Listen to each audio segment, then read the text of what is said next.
Thank you, Sir Toastmaster. YY, UB, YY, UR, IC, UR, YY for me. Fellow House Speakers, this is not a riddle from Mensa. Neither is it a cryptic message from the Russians. This was a text message that I got from my 14-year-old niece. I had to Google it to find out what it actually meant. It's supposed to mean 2 Ys you are, 2 Ys to be, I see you are, 2 Ys for me. Apparently they have a new term for this new variety of communication. It is called textese or slangwich, and it's best described as lazy, unintelligent shorthand that is used by teenagers and is killing the English language. Show of hands, how many of you agree with this description? Thank you. My task here tonight is to convince you that it's not true. Like you, I'm not a big fan of abbreviations. But as it so happens, over trillion messages were sent last year in United States alone. If not for the messages of the text, their sheer numbers are saying something to us. The fact that English language is gradually changing, and it has been so since the time of Anglo-Saxons.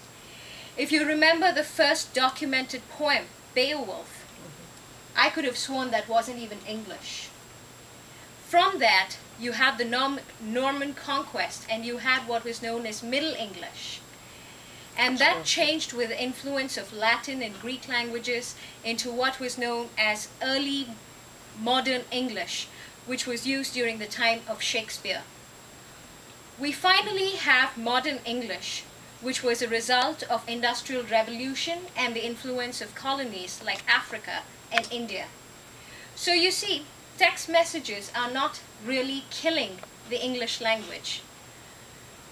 They're actually doing the opposite. They're creating a new form of it. I move on to the next charge against text messaging, which is it a lazy, unintelligent form of English language? On the contrary, SMSs are linguistically very complex.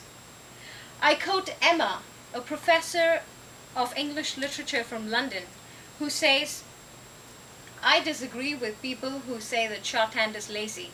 It's blooming hard. It's much easier to spell things out properly." You cannot text if you do not already have a certain amount of literary awareness. It is a way of enjoying the language by creating new forms of expressions within it. T-Mobile launched its search for the text laureate to celebrate the World Poetry Day. And from all its contestants, this is a shocker, the winner was a woman in her late 60s. So you see, English, there goes the assumption that it's only youngsters who use text messaging. The last assumption against text messaging is the fact that texters cannot spell to save their lives, and they use unusual spellings.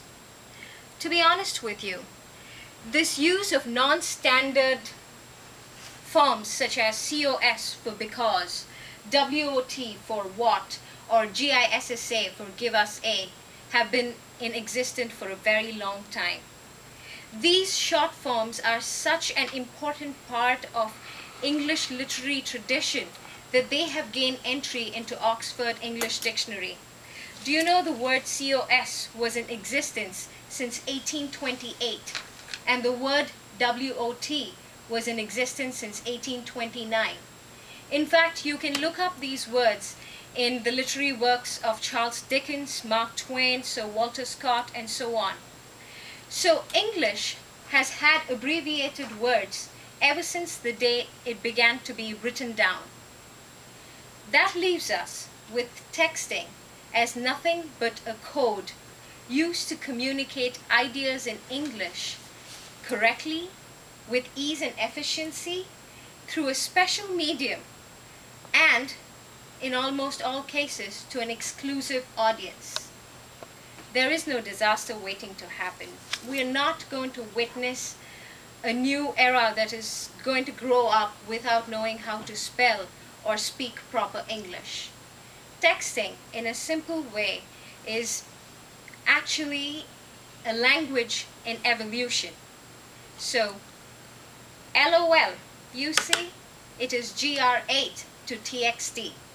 Before I leave, I would actually like to share with you the SMS adaptation of one of the greatest literary works, Romeo and Juliet in Texties. If you could please pass these along. Pass these around.